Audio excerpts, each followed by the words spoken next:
Welcome everyone, my name is Michael. Today we are doing a Wanderlust pour.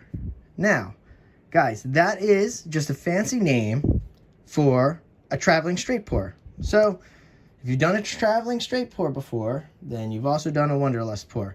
So, I just want to say a big thank you because today I get to join my favorite fluid art family, the Fluid Art Express. So we're joining them today. I love them. They are great. The lineup today is amazing.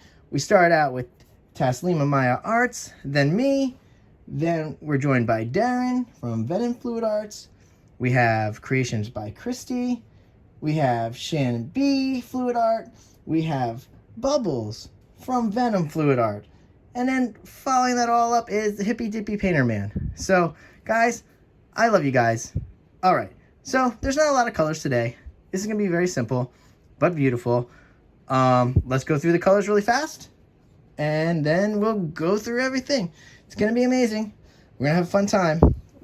Here we go. Let's start out with, you know what? We're gonna go with one that we don't even put on the stick. We're starting out with our titanium white.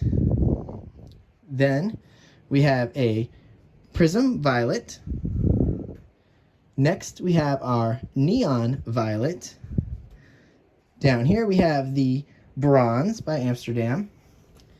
Next we have an old gold, metallic cobalt blue, light blue, and aqua green. Very easy today, guys. That's awesome. Of course, we gotta play our game. Clean up the sticks and count them. Here we go, guys. Let's start up here. 1, 2, 3, 4, 5, 6, 7, and 8. Oh, and I love these colors. I will keep this palette. This will go on the Pick My Pour voting. I love this palette. It's very pretty. All right, guys. So we are going to layer this cup. We're going to go into some music and layer the cup. And that's it. I like to work on the right side. You guys know that by now. Let's just move this down here. We're going to push that canvas up a little and get the layering. All right. I'm excited, guys. I love these colors so much. All right. I will see you guys on the other side. Here we go.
right, guys, we're back in here. And again, that cup looks beautiful. Now, give a little surprise. Sort of. Let's bring her back into frame here. And I'm thinking about laying this down as my pillow. I don't really use colored pillows, but I'm kind of curious to see what will happen. So, we're going to do that. That's going to be pretty cool. I might even put another color in there, honestly. I wonder if I should put the gold in as the, or this is bronze. Bronze as a pillow. Let's just do the neon purple for now. All right, guys. Just wanted to get that in there. We are going to put this down now, go into some nice music again, and I will see you guys on the other side. Here we go.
All right, guys, we're coming down here. All right, let's put her down here. Woo! That's a pretty one. Oh, this one's gonna be so nice going in for the close-ups, guys. Wow. Now, this was a situation where I'm gonna tell you right now that I will honestly say I easily over-tilted this. But that is mostly my fault. I had to adjust because I did put way too much paint. I mean, this is a 12 by 12. That was this is 16 ounce. So that's way too much paint, especially for a straight pour. But man, these colors, I just love them. I am cleaning up because I am going to torch for you guys on camera today. And then we're going for our close-up. Here we go. Let's do some torching. I love this part, really. I didn't really care for this pink. If you guys noticed, I probably was trying to get a lot of that off. That neon violet. But I do love this section so much. That's why I can't wait to go into some close-ups. It's going to be really cool. I love this. I'm going to do more of these. I like the Wanderlust pours. And I won't have to over-tilt because I won't overstuff the cups. Plus, that was a ridged cup. I don't usually use ridged cups when pouring onto the canvas. Pop those air bubbles, baby. All right, guys. We're going to go in for the close-up. And I'll see you later. Bye.